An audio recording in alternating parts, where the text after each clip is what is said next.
우리가 이제 관계에 있어서 우리가 이제 살아가면서 크게 성도로서 두 가지의 관계를 맺잖아요. 하나는 하나님과의 관계, 그리고 두 번째로는 사람들, 인간들 사이의 관계. 근데 이제 이 관계에 있어서 여러분 중요한 게 뭔가 하면 상대에 대한 이해예요. 우리가 이제 부자 관계에 있어서도 마찬가지지만 저도 어릴 때 보면 저희 아버지에 대한 오해가 있었어요. 그 오해로 말미암아 그 한동안은 아버지에 대해서 제가 이제 잘못된 생각들, 뭐 어떤 잘못된 마음들을 좀 가지고 있었죠. 그러다 보니까 상대에 대한 오해가 있다 보니까 뭐 어떤 일들이 생기게 되는가 하면 잘못된 선택과 잘못된 행동들을 하게 되는 거예요. 아버지의 마음을 제대로 알지 못하면 아버지가 기뻐하시는 것이 아닌 아버지의 뜻과는 좀 정반대의 삶을 살아갈 수가 있는 거죠. 뭐 부자 관계뿐만 아니라 하나님과의 관계에 있어서도 마찬가지인데요. 우리가 하나님 아버지의 마음을 제대로 알지 못하면 우리는 하나님의 뜻과는 무관한 삶을 살아갈 수밖에 없는 거예요. 오늘 하나님께서는 여러분 우리의 아버지잖아요. 세상의 모든 부모들의 마음이 마찬가지지만 자녀들이 올바르게 자라기를 원한단 말이에요. 오늘 말씀을 통해서 우리가 범죄한 다윗을 다루시는 하나님의 모습을 통해서 우리를 향한 하나님 아버지의 마음과 우리를 향한 하나님의 그 소원이 무언가를 좀 말씀을 통해 좀 살펴보려고 합니다. 오늘 본문 말씀을 보면 하나님께서 나단 선지자를 통해 이제 다윗의 범죄를 드러내세요. 다윗은 자기가 범한 죄, 밧세바와 간음하고 그것을 덮기 위해서 우리아를 죽인 일을 다윗은 어떻게 했을까요? 감추고 싶었겠죠. 숨기고 싶었단 말이에요. 그런데 하나님께서는 나단 선지자를 통해서 다윗이 숨기고자 했던 그 죄를 만천하에 드러내시는 거예요. 여러분, 나단 선지자를 통해서 어떻게 드러내시는가 하면 한 이야기를 다윗에게 전하게 하죠. 어떤 부자와 어떤 가난한 사람의 이야기를 다윗에게 전해요. 어떤 부자가 있었는데 이 사람은 어떤 사람인가 하면 소와 양이 심이 많은 사람이에요. 그리고 가난한 사람은 정말 가난해서 아무것도 없고 자기가 돈 주고 사서 키우는 그 암양 새끼 한 마리만 가지고 있는 사람인 거죠. 근데 어느 날인가 길을 가던 여행객이 이 부자의 집에 들러요. 그리고는 부자는 뭐예요? 여행객이 자기 집에 왔기 때문에 손님이 왔기 때문에 이 손님을 대접하기 위해서 음식을 준비를 해야 되는데 근데 자기가 가지고 있는 소와 양이 아까우니까 누구의 것을 가져다가 이 손님을 대접하는 거예요? 가난한 사람. 한 마리, 그 암양 새끼 한 마리밖에 없는 이 가난한 자의 것을 가져다가 빼앗아, 성경에 보면 빼앗아라는 표현이 나와 있어요. 빼앗아 그것을 잡아서 손님을 대접했다라고 그렇게 이야기를 하니까 여러분 다윗의 이야기를 듣고 보인 반응은 뭐죠? 심히 분노를 하는 거예요. 여러분 우리가 이 이야기를 들으면 우리도 그렇게 반응할 거 아니에요. 아니 세상에 어떻게 그럴 수가 있어. 아니 세상에 어떻게 그럴 수가 있어. 자기는 부자고 자기한테 소와 양이 너무나 많은데 그거 아깝다고 자기 건 아까워하면서 진짜 가난한 사람 어떻게 보면 전부인 그것을 가져다가 어떻게 대접할 수가 있어. 우리가 그런 이야기를 들으면 우리도 막 분노하잖아요. 다윗이 그게 자기를 가리켜 하신 이야기인 줄도 모르고 다윗이 막 분노를 하는 거예요. 막 화를 내는 거죠. 그런데 갑자기 나단 선지자가 뭐라고 이야기를 하는가 하면 그 부자가 바로 누구라는 거예요? 당신입니다. 그러니까 그제서야 다윗이 깨닫는 거예요. 아, 하나님이 나의 이 죄를 드러내시는구나. 책망하시는구나. 그 부자가 바로 당신입니다. 라고 하니까 다윗은 진짜 큰 충격을 받은 거죠. 망치로 머리를 한 대 얻어맞은 것처럼 큰 충격을 받은 상태에 있는데 그때 이어서 나단 선지자가 계속 하나님의 말씀을 전하죠. 내가 다윗 너를 사울의 손에서 구원해내고 사울의 집과 그 아내들을 그리고 이스라엘 백성들과 유대 백성들을 내 손에 맡겼는데 만약에 내가 부족하다고 느꼈다면 내가 그것 말고도 이것저것을 너에게 더 줬을 거다. 그런데 너는 어떻게 해서 그 햇사람 우리아의 아내를 빼앗아서 네 아내로 삼고 그 우리아를 죽게 만들었느냐? 하나님이 그렇게 책망하시는 거예요. 그리고는 뭐라고 말씀을 하시는가 하면 내가 여호와의 말씀을 업신여기고 나보기에 악을 행했기 때문에 뭐 한다는 거예요? 칼이 내 집에서 영원토록 떠나지 않을 뿐만 아니라 내가 남몰래 밧세바를 취해서 아내로 삼았지만 나는 너의 그 죄를 만천하에 드러내겠다는 거예요. 너는 몰래 빼앗았지만 나는 내 아내들을 백주대낮에 사람들이 보는 앞에서 내 이웃과 그렇게 동침하게 만들겠다는 거예요. 여러분 이에 대한 다윗의 반응이 뭘까요? 우리 13절 14절 말씀을 한번 읽어볼까요? 시작. 다윗이 나단에게 이르되 내가 여호와께 죄를 범하였노라 하매 나단이 다윗에게 말하되 여호와께서도 당신의 죄를 사하셨나니 당신이 죽지 아니하려니와 이 일로 말미암아 여호와의 원수가 크게 비방할 거리를 얻게 하였으니 당신이 낳은 아이가 반드시 죽으리이다 하고. 여러분 이 이야기를 듣고 나단이 전한 그 선포한 그 말씀을 듣고 다윗의 반응이 뭐예요? 빛의 속도로 회개를 하는 거예요. 내가 범죄했습니다. 여러분 사울과는 좀 다른 반응이잖아요. 사울은 아말렉 사람을 진멸하라고 말씀하실 때에 불순종했단 말이에요. 그래 놓고는 선지자가 지적을 하자 뭐라는 거예요? 내가 실제는 여호와께 예물로 드리고자 제사를 드리고자 따로 빼놓은 거고 백성이 원하는데 내가 뭐 어떻게 합니까? 여러분 사울 같은 경우에는 변명으로 일관돼요. 변명을 늘어놓아요. 근데 다윗 같은 경우에는 빛의 속도로 시인하고 회개를 하니까 뭐예요? 하나님이 용서하셨다는 거예요. 하나님이 다윗의 죄를 사해 주셨고 그로 인해서 다윗은 죽지 않을 거다. 그런데 뭐라는 거예요? 그 결과로 어찌됐거나 용서해 주시면 그 결과로 아들이 밧세바와의 사이에서 낳은 아들은 죽게 될 것이다 라고 그렇게 말씀을 하십니다. 여러분 사실 제가 이제 처음에 이 말씀을 대할 때 좀 이해하지 못했던 부분이 있었어요. 제가 좀 의아했던 부분은 뭔가 하면 하나님이 지금 다윗이 자기의 죄를 시인하고 회개했기 때문에 뭐예요? 용서해 주셨단 말이에요. 이게 나단 선지자를 통해 말씀하시잖아요. 다윗의 죄, 당신의 죄를 하나님이 사하셨다. 그래서 죽지 않을 거다. 그렇지만 그 죄에 대한 어떤 뭐 징벌 혹은 뭐 결과로 인해서 아들이 죽게 될 것이다. 말씀하시잖아요. 여러분 그러면 끝난 거 아닌가요? 다윗은 회개를 했고 하나님은 용서를 해주셨고 또 그 결과로 인해서 아프지만 자식이 죽었단 말이에요. 그러면 끝났는데 왜 하나님께서 굳이 다윗의 집에 영원토록 칼이 떠나지 않을 것이다 라고 그렇게 말씀을 하시는 걸까? 우리가 이제 법에서도 보면 일사부재의 원칙이라고 해가지고 한번 징계받은 것에 대해서는 다시 한번 들춰내지 않잖아요. 이 말씀을 보면서 야 이게 하나님이 뭐지? 하나님이 뒤끝 장렬이시네. 이제 좀 첫 번째는 좀 그런 생각이 드는 거예요. 뭐 용서하셨으면 끝이지 뭘 또 그거 가지고 또 왜 계속 다윗의 집에서 칼이 떠나지 않을 거다라고 말씀을 하시지? 여러분 이게 참 중요한 포인트인 거예요. 저는 무슨 생각을 갖고 있는가 하면 내 중심적으로 생각을 하는 거예요.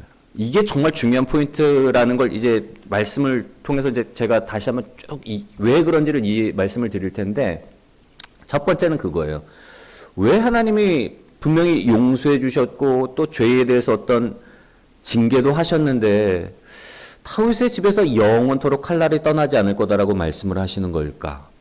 두 번째로는 영원토록 다윗 집에서 칼날이 떠나지 않을 것이다라는 말씀과 어떤 말씀이 생각이 나는가 하면 다윗의 언약, 다윗의 왕위가 영원토록 하나님께서 이어갈 것이고 다윗의 나라가 영원토록 그렇게 서게 하시겠다는 거예요.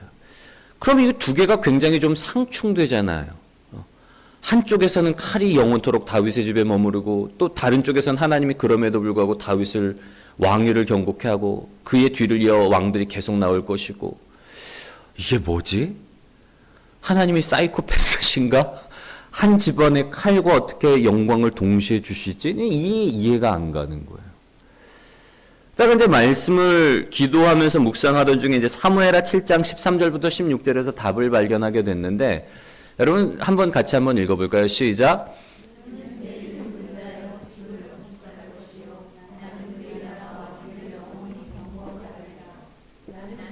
아버지가 되고 그는 내게 아들이 되리니 그가 만일 죄를 범하면 내가 사람의 매와 인생의 채찍으로 징계하려니와 내가 내 앞에서 물러나게 한 사울에게서 내 은총을 빼앗은 것처럼 그에게서 빼앗지는 아니하리라. 내 집과 내 나라가 내 앞에서 영원히 보존되고 내 왕위가 영원히 견고하리라 하셨다 하라. 아멘. 여러분, 이 말씀을 통해서 발견한 답은 뭔가 하면 다윗의 집에 영원토록 있을 것이다 라고 말한 그 칼이 심판이나 저주가 아니라는 거예요. 죄에 대한 심판, 죄에 대한 어떤 저주가 아닌 뭐라는 거예요? 하나님의 징계라는 거예요.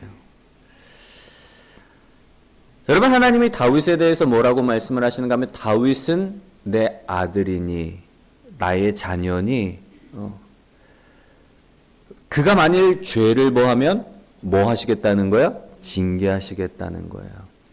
죄에 대해서 징계하시지만 그러나 그 은총은 거두어 가시지 않겠다고. 왜냐하면 하나님이 다윗을 사랑하시기 때문에.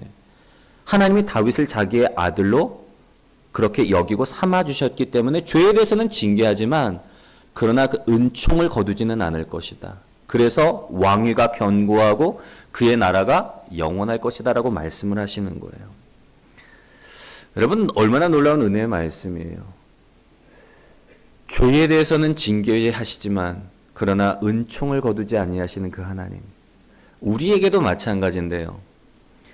여러분, 우리가 이제 흔히 하나님에 대해서 오해하는 부분이 있어요. 아까도 말씀을 드렸지만 관계에 있어서 중요한 게 이해라고 이야기를 했잖아요.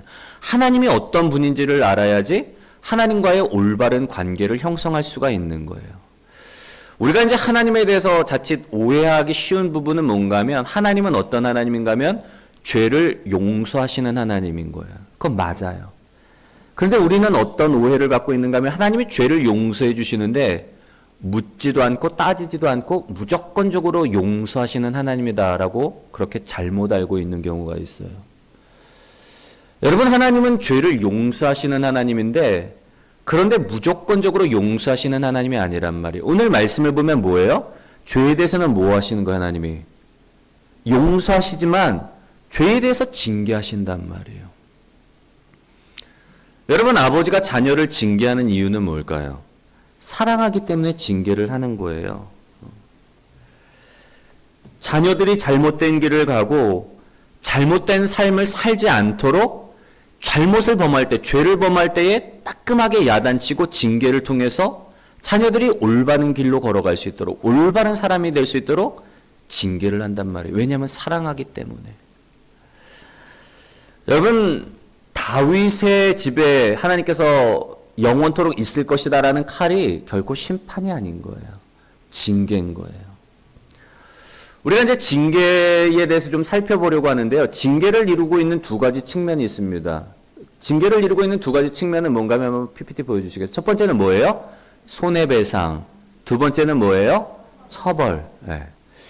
징계를 이루고 있는 두 가지 측면이 있는데 첫 번째는 이제 손해배상인 거예요. 우리가 이제 요즘에 많이 쓰는 표현들이 있잖아요. 징벌적 손해배상.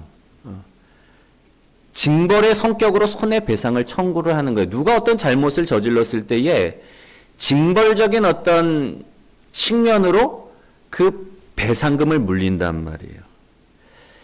여러분, 나단 선지자가 이 부자와 가난한 자의 이야기를 했을 때 다윗이 내린 판결은 뭐예요? 다윗은 이야기가 실제의 사건이다라고 생각을 하고 이 사건에 대해서 판결을 내린단 말이에요. 뭐라고 내리는가 하면 5절과 6절의 말씀을 한번 읽어볼까요? 시작. 다윗이 그 사람으로 말미암아 노하여 나단에게 이르되 여호와의 살아계심을 두고 맹세하노니 이 일을 행한 그 사람은 마땅히 죽을 자라. 그가 불쌍히 여기지 아니하고 이런 일을 행하였으니 그 양 새끼를 4배나 갚아주어야 하리라 한지라. 아멘. 여러분, 여기에서 다윗이 내린 판결은 뭘까요? 예?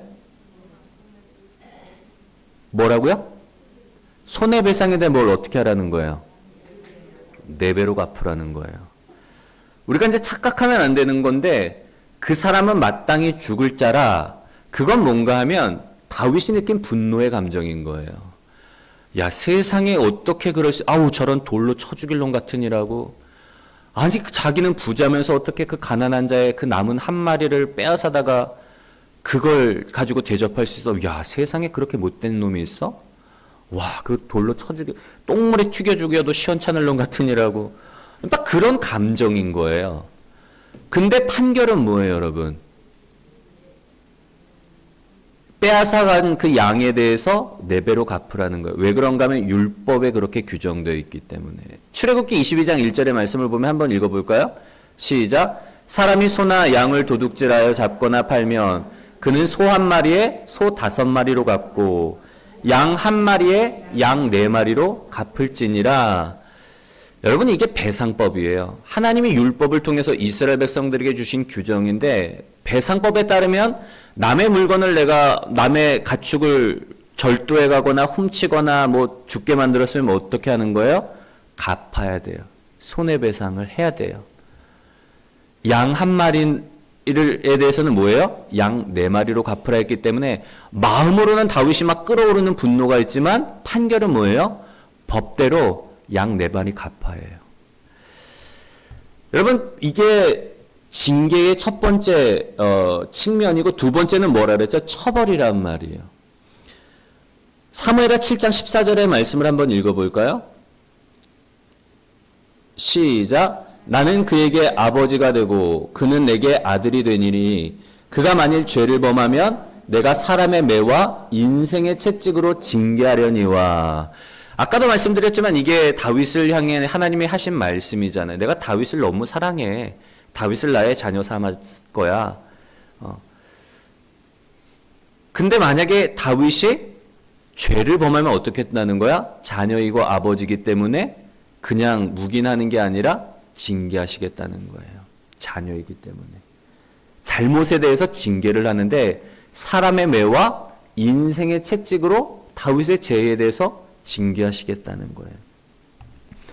잘못에 대해서 자녀들이 잘못하면은 야단 맞잖아요. 저희 어릴 때는 회초리도 맞고 학교에서도 저희 어릴 때 학교에서는 선생님 참 무섭게 많이 때리셨어요. 그쵸? 기억나시나요?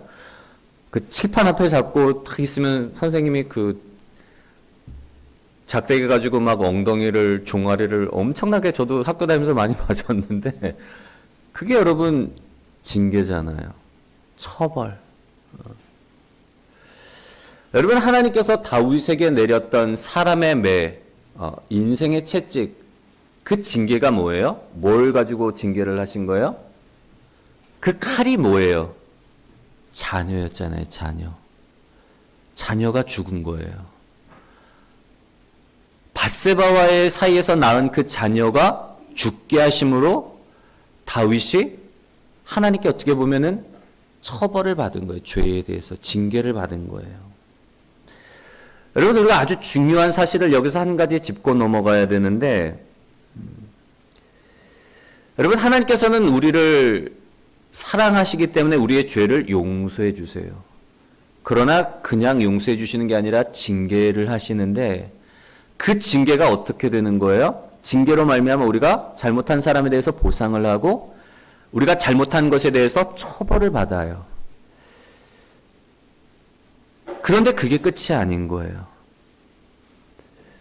보상을 하고 처벌을 받는 것에서 끝이 아니라 하나님께서는 징계를 통해서 더 중요한 것을 우리에게 주시기를 원한단 말이에요.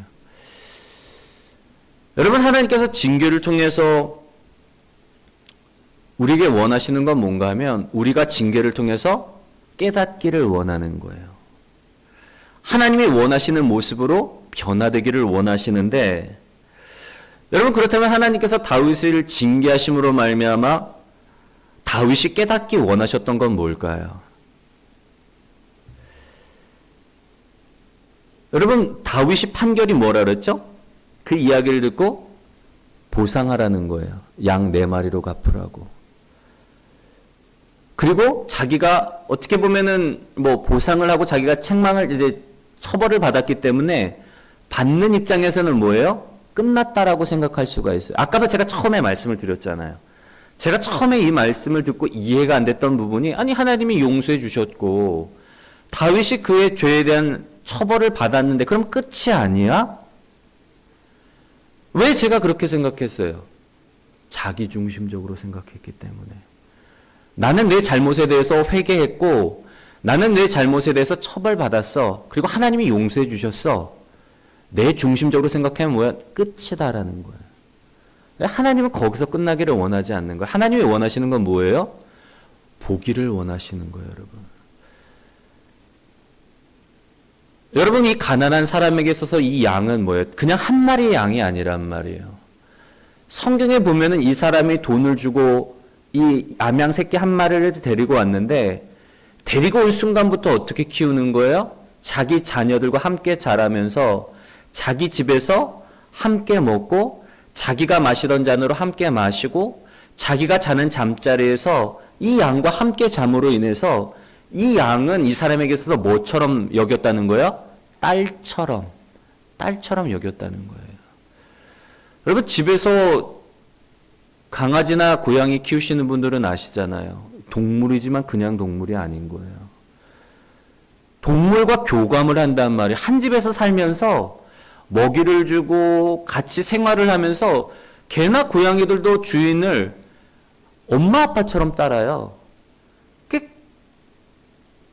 애완동물 키우시는 분들한테는 애완동물이 그냥 동물이 아니라 뭐예요? 가족이란 말이에요. 아우 내 새끼. 그런 얘기 하시잖아요. 집에 들어갔는데 자녀들은 아무도 눈도 뭐 코빼기도 안 비치는데 유일하게 고양이나 개만 나와갖고 막 꼬리 흔들면서 반겨가지고 아유 야 네가 우리 자식보다 낫다. 근데 아유 내 새끼 그러면서 막 예뻐하잖아요.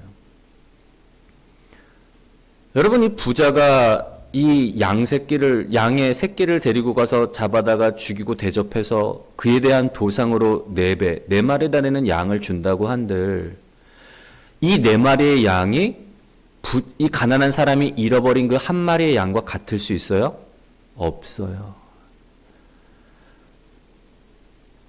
이 사람한테 있어서는 양이 아니라 자녀이기 때문에 죽은 자녀를 되돌릴 수도 없고 자녀를 잃어버린 그 슬픔과 그 아픔을 양 4마리로 보상해 줄 수가 없단 말이에요. 하나님이 원하시는 건 뭔가 하면 징계를 통해서 다윗이 뭘 보기를 원하는 거예요? 상대방의 아픔을 보기를 원하시는 거예요. 그거를 보지 못하면 우리가 이제 종교적으로 끝나버리는 거예요. 제가 말씀을 준비를 하면서 뭘 깨닫게 됐는가 하면 우리가 지난 주일에 뭘 말씀을 드렸죠? 믿음에도 2가지 믿음이 있다고 말씀을 드렸잖아요. 자기중심적인 믿음이 있고 하나님이 주시는 믿음이 있어요, 여러분. 자기중심적인 믿음을 가지고서는 한계가 있단 말이에요.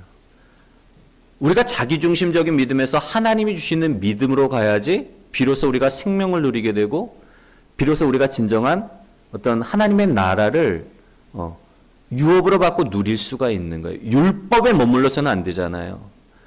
율법은 예수님이 오시기 전까지 우리를 인도해 주는 거지 율법을 가지고는 직행함으로서는 구원받을 수가 없어요. 율법이 선한 것이고 좋은 것이지만 율법에서 벗어나서 예수 그리스도를 붙잡아야지 진정한 생명을 얻듯이 믿음도 마찬가지라 그랬죠. 자기중심적인 믿음, 한과 욕심과 야망에 기반한 믿음으로부터 처음 시작은 어쩔 수 없어요. 우리가 하나님을 찾고 하나님을 만날 때 이 자기중심적인 믿음으로 시작하지만 거기에 머물러 있으면 구원받을 수 없단 말이에요. 그걸 뛰어넘어서 하나님의 뜻, 하나님의 소원, 하나님의 목적을 아는 그 믿음, 하나님이 주시는 믿음을 소유해야지 비로소 생명의 자리로 나갈 수 있는데 여러분 회개도 마찬가지인 거예요. 말씀을 준비하면서 보니까 회개도 자기중심적인 회개가 있고 하나님이 원하시는 그 마음의 회개, 중심의 회개가 있더라고요. 여러분 다윗이 징계를 통해서 안타까운 사실은 뭔가 하면 이거를 깨닫지 못했던 거예요. 하나님은 징계를 통해서 뭘 보기를 원하시는 거예요? 상대방의 마음과 아픔을 보기를 원하시는데 다윗은 그거를 깨닫지 못하는 거예요. 오늘 말씀으로 읽지는 않았지만 다윗이 보인 반응을 보면 자기중심적인 회개의 전형적인 모습을 볼 수가 있어요. 하나님이 나단 선지자를 통해서 칼이 떠나지 않을 것이다. 그리고 자녀가 죽게 될 것이다. 말하고 돌아갔을 때 다윗의 반응이 뭐예요? 실제적으로 밧세바와의 사이에서 낳은 자녀가 아파 병들어 죽게 되었을 때에 다윗이 어떤 행동을 취하는가 하면 금식해요. 금식하면서 하나님의 자비와 하나님의 궁유를 구해요. 이 새끼 살려달라고, 이 자식 살려달라고 주님. 내가 잘못했습니다. 그러니 이 자식, 이 불쌍한 아이 좀 살려주세요. 금식하며 그렇게 하나님께 간구를 하지만 뭐예요? 하나님이 그 말씀을 따라 이 아이가 죽게 되었단 말이에요. 그러자 그걸 지켜보고 있던 신하들이 뭐예요? 감히 아이가 죽었다는 얘기를 전하지를 못하는 거예요. 왜냐하면 아이가 살았을 때도 다윗이 금식하면서 막 너무나 애처롭게 막 슬퍼하면서 하나님 앞에 막 울부짖는데 차마 아이가 죽었다는 얘기를 못 하겠는 거예요. 아니 아이가 병들어서 살아있을 때도 저렇게 슬퍼하며 저렇게 금식하며 고통스러워 하시는데 아이가 죽었다는 얘기를 들으면 어떠실까? 막 겁나니까 걱정되니까 이 얘기를 못 하는데 전하고 나니까 다윗이 어떻죠? 언제 그랬냐는 듯이 옷을 갈아입고 음식을 먹고 일상으로 돌아가요. 사람들이 봐도 너무 충격이죠. 아니 어떻게 저렇게 일상 정상적으로 이렇게 한순간 확 돌아설 수가 있지? 다윗이 뭐예요? 내가 할 수 있는 거 더 이상 없어. 하나님이 말씀대로 데려가셨는데 내가 죽은 아이에게 갈 수는 없지 않냐. 죽은 아이를 내게 데려올 수는 없지 않냐. 내가 죽은 아이에게 갈 수는 있지만 그 죽은 아이를 내가 다시는 데려올 수 없지 않냐. 여러분 끝. 그게 전부인 거예요. 이게 자기중심적인 회개의 한계란 말이에요. 하나님이 징계하셨고 벌을 받았으면 이제 끝이지 내가 더 이상 뭘 할 수 있어. 우리아를 보지를 못해요.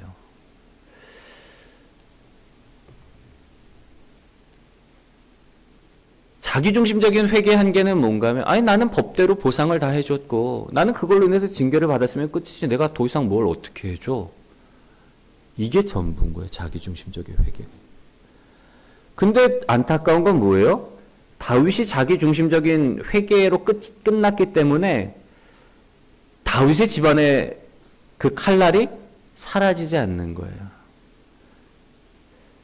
여러분 안타까운 건 이제 13장부터 어떤 이야기가 나오는가 하면 암논이 이복 여동생인 다말을 겁탈하는 사건이 나와요. 그리고 그 사건으로 인해서 다말의 오빠 압살롬이 마음에 칼을 품고 2년 동안 기다렸다가 암논을 죽이는 그 비극적인 사건이 일어나게 된단 말이에요. 여러분 이런 비극이 계속 이어진 이유는 뭔가 하면 다윗이 자기중심적인 회개에 머물렀기 때문에 그래요. 하나님의 징계를 통해서 정말 진정한 회개, 하나님이 원하시는 그 중심의 회개를 경험을 했다면 알았다면 이런 비극은 일어나지 않았을 거란 말이에요. 여러분 암논이 다말을 겁탈할 때 그 뭐라고 표현을 하는가 하면 다말을 연모함으로 인해서 짝사랑함으로 인해서 상사병이 걸린 거예요. 근데 그의 친구 중에 아주 간교한 사람이 있어요. 다윗의 형의 아들인데 얘가 이 암논의 마음을 알고서 간교한 꾀를 내는 거예요. 아픈 척 그렇게 누워있다가 다윗에게 요청을 하라는 거죠. 다말을 보내서 자기를 좀 간호해달라고. 그리고는 오면은 뭐예요? 겁탈하라는 거예요. 덮치라는 거예요. 여러분 그 꾀를 따라서 이 암논이 뭐예요? 실행을 하는 거예요. 다말을 겁탈했는데 문제는 뭐예요? 자기의 어떤 그 욕망을 실현하고 나니까 성경에 그렇게 표현되어 있어요. 사랑했던 마음보다 그 이후에 미워하는 마음이 더 커졌더라. 그리고는 그녀를 꼴도 보기 싫은 거예요. 그 전까지만 해도 가지기 전까지만 해도 막 좋아하고 짝사랑하고 막 흠모했는데 막상 취하고 나니까 더 이상 흥미가 없어진 거죠. 여러분 그건 사랑이 아니에요. 정욕이지. 근데 이 사건을 다윗이 듣고 다윗이 어떤 반응을 보이는가 하면 사무엘하 13장 21절에 보면 이렇게 기록되어 있습니다. 한번 읽을까요? 시작. 다윗 왕이 이 모든 일을 듣고 심히 노하니라. 이게 끝이에요. 암논이 다말에게 행한 이 일을 듣고 다윗이 이 일을 듣고 막 노를 바라는 거, 또 화를 내, 역정을 내는 거예요. 근데 끝. 진짜 성경이 이 한 줄로 딱 끝나버려요. 암논을 징계했다거나 뭐 어떤 이야기가 안 나와요. 그냥 끝. 그러니까 어떻게 해요? 압살롬의 입장에서는 용서가 안 되는 거죠. 아버지가 이 잘못에 대해서 어떤 징계도 하지 않고 어떤 조치도 내리지 않으니까 그때부터 압살롬이 마음에 칼을 갈기 시작하는 거예요. 이 암논, 내 사랑하는 동생을 겁탈해서 내가 가만두지 않으리라. 무엇보다도 다말의 처지가 참 비참해요. 이 사건 이후에 다말이 그 전까지만 해도 채소옷을 입고 있다가 겁탈당하고 나서 옷을 찢고 막 슬피 울며 막 가잖아요. 그리고는 성경에 보면은 다말이 오빠 압살롬의 집에서 처량하게 지내더라. 여러분, 이게 다말의 비참한 삶이잖아요. 여러분, 그렇다면 왜 다윗은 이 암논이 저지른 사건에 대해 듣고서도 막 화만 냈지 어떤 조치도 취하지 않았을까요? 이 두 가지로 이제 생각을 해볼 수가 있는데, 첫 번째는 뭐예요? 자기도 밧세바와 간음을 했기 때문에 자기도 떳떳하지 못한 거야. 나도 간음을 했는데. 자녀의 잘못에 대해서 나도 떳떳하지 못하니까 뭐라고 할 말이 없는 거예요. 두 번째로는 뭔가 하면 이걸 뭐라고 생각했을까요? 다윗의 입장에서 이 사건을 하나님의 칼, 하나님의 심판으로 생각을 하는 거예요. 아, 하나님이 이 사건을 통해서 암논이 다말을 겁탈한 사건을 통해서 또 나를 또 징계하시나 보다. 심판하시나 보다. 그냥 심판으로 생각한 거예요. 그러니까 뭐예요? 달게 받아야지, 심판이니까. 근데 심판이 아니라 징계란 말이에요. 징계를 통해서 깨닫기를 원하시는 거예요. 아픔을, 상처를. 여러분, 만약에 다윗이 하나님의 징계를 통해서 정말 마음의 회개, 하나님이 원하시는 중심의 회개의 자리로 나아갔다면 어떻게 됐을까요? 우리아의 그 아픔, 단순히 보상한다고 이거를 뭐 해결이 되는 게 아니라, 가난한 사람에게는 그 양이 그 어떤 뭐 4배나 되는 양으로 보상을 해줘도 회복되지 않은 그 마음이 있단 말이에요. 딸을 잃어버렸기 때문에. 양이 아니라 딸이기 때문에. 그 상실한 마음, 그 아픈 마음, 그거를 공감했다면 여러분, 다윗이 뭘 했을까요? 암논을 데려다가 따끔하게 야단을 쳤을 거예요. 야, 암논아, 잘 들어봐. 나도 젊은 날에 내 정욕에 이끌려서 저 밧세바 왕비와 내가 간음을 했다. 그리고 그 사실을 덮기 위해서 정말 충신이었던 우리아를 내가 적진 한복판에서 내가 그를 죽게 만들었는데, 그 결과로 인해서 내 자녀, 너보다 먼저 있었던 그 형이 죽게 됐는데, 문제는 그게 아니야. 나도 징계를 받아서 내 자녀를 잃어버렸지만 그보다 더 심각한 건 뭐예요? 우리아라는 그 사람.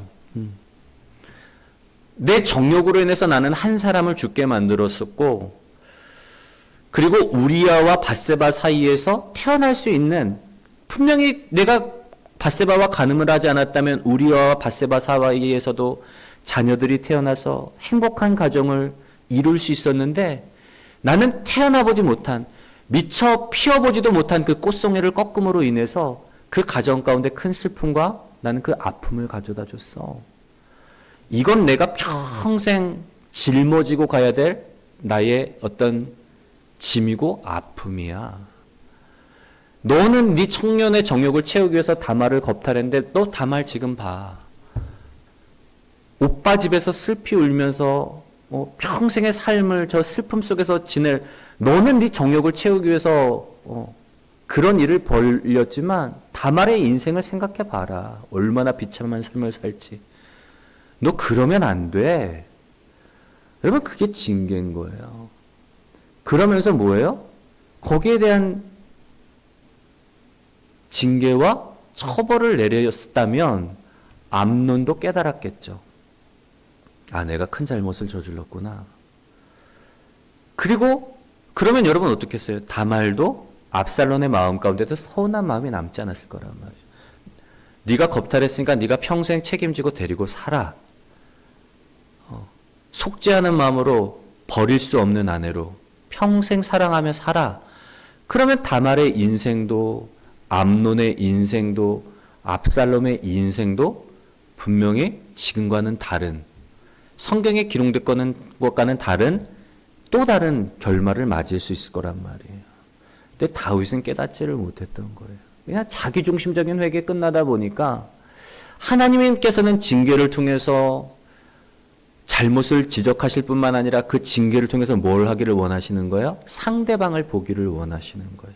상대방의 아픔과 상대방의 눈물을 보기를 원하시는데 다윗은 그러지를 못했어요.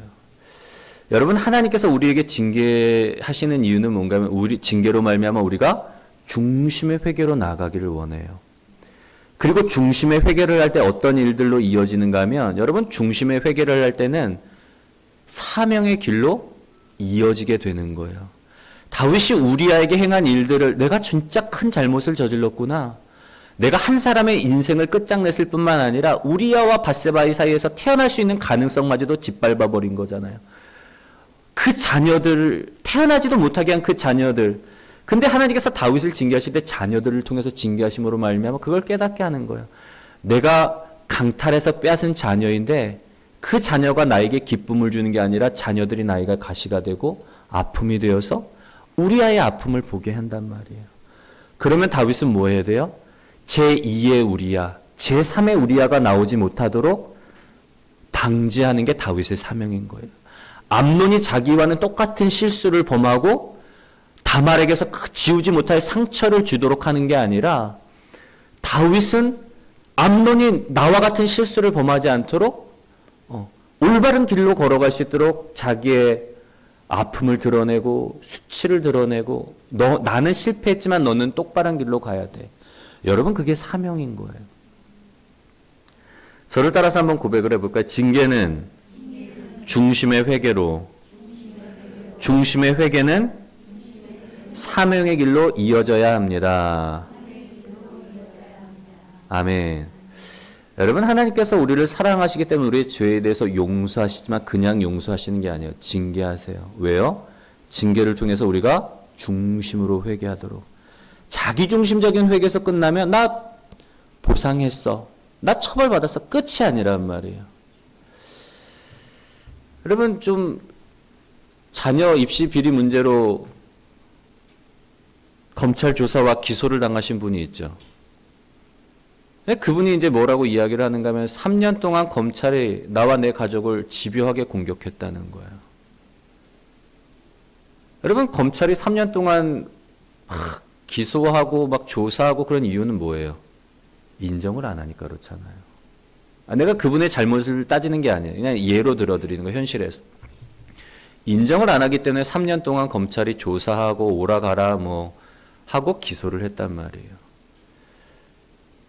근데 안타까운 건 이분의 가족이 보인 반응이 저는 좀 안타까운 거예요. 여러분 만약에 진정한 회개를 했다면 어떻게 될까요? 중심의 회개라면 인정을 할 뿐만 아니라 뭘 생각해야 돼요? 내가 빼앗은 누군가의 그 기회, 내 자녀를 입학시키기 위해서 누군가는 뭐예요? 정당한 어떤 권리를 가지고 있음에도 불구하고 불이익을 당한 거란 말이에요. 뺏겼단 말이에요. 그럼 그 사람에 대한 안타까운 마음과 미안한 마음을 가지고 있어야 돼요. 그게 중심의 회개인 거예요. 그리고는 그런 일이 일어나지 않도록 또 방지를 하는 거. 그게 사명의 길인 거고. 제가 코로나 시기를 지나면서 조금 안타까웠던 건 뭔가 하면 기독교계에 어른이 없더라고요. 하용조 목사님, 옥하는 목사님 돌아가신 이후에 코로나 시기에 막 정부가 마치 이제 뭐 교회를 뭐 이 코로나의 주범인 것처럼 막 여론몰이 할 때가 있었잖아요. 그런 어떤 정부의 어떤 정책이나 뭐 이런 우리가 봤을 때는 좀 억울한 이런 일들에 대해서 좀 기독교의 목소리를 내줄 만한 어른이 없었던 거예요. 왜요? 비자금 문제, 학력 위조 문제, 도덕성의 문제가 걸림돌이 되다 보니까 떳떳하지 못하는 거예요. 그러니까 뭐 큰 어떤 교회를 담임하고 있고 뭐 어떤 높은 뭐 지위를 가지고 있어도 떳떳하지 못하니까 이야기를 할 수가 없는 거예요. 안타깝더라고요. 개인적으로 말씀을 준비하면서 우리 사회에서도 교회에서도 가정에서도 진정한 어른들이 좀 많이 나왔으면 좋겠다라는 그런 바람을 좀 가져봅니다. 여러분, 우리가 진정한 어른은 뭐예요? 나의 잘못을 시인할 줄 아는 거예요. 누구나 다 살아가면서 실수할 수 있고 넘어질 수 있고 죄 범할 수 있어요. 중요한 건 뭐예요? 넘어졌을 때 어떻게 일어나느냐. 그 넘어짐을 통해서 우리가 무엇을 배우고 어떻게 살아가느냐가 중요해요. 하나님이 우리에게 원하시는 건 하나님 나라의 백성으로서 하나님 나라의 자녀로서 우리에게 원하시는 건 뭐예요? 우리가 넘어졌을 때에 범죄했을 때에 그 범죄로 말미암아 중심의 회개, 자기중심적인 신앙에서 상대를 바라보고 상대를 이해할 수 있는, 그리고 더 나아가서 그 잘못과 그 범죄로 인해서 사명의 길, 또 다른 사명을 발견하고 제2, 제3의 피해자가 나오지 않도록 그걸 사명으로 연결할 수 있는 그 진정한 어른이 오늘 이 시대에 우리의 나라와 정치와 교회와 가정 가운데 여러분, 진정한 어른들이 세워지도록 기도하시는 우리 저와 여러분들이 되시기를 주님의 이름으로 간절히 소원합니다. 하나님께서는 우리를 부르셔서 우리가 이 땅 가운데 빛과 소금으로서의 역할을 우리가 살아가기를 원하십니다. 우리의 죄를 용서하시지만 그러나 무조건적으로 용서하시는 것이 아니라 죄에 대해서는 감추지 아니하시고 반드시 드러내시고 징계하심을 통해서 나의 욕심으로 인해서 나의 탐욕으로 인해서 어떠한 심각한 피해가 일어났는지 어떠한 아픔, 돌이킬 수 없는 아픔과 상처를 누군가에게 줬다는 것을 깨닫게 하심으로 말미암아 중심으로 회개케 하시고 또한 사명의 길로 이어지도록 우리를 인도하시는 하나님인데요. 이 시간 우리가 우리 자신 삶뿐만 아니라 하나님 이 나라와 민족 가운데 주님으로 인하여서 이 땅 가운데 진정한 하나님 정의와 공의가 사랑과 긍휼이 넘치는 사회가 되게 하여 주시옵소서.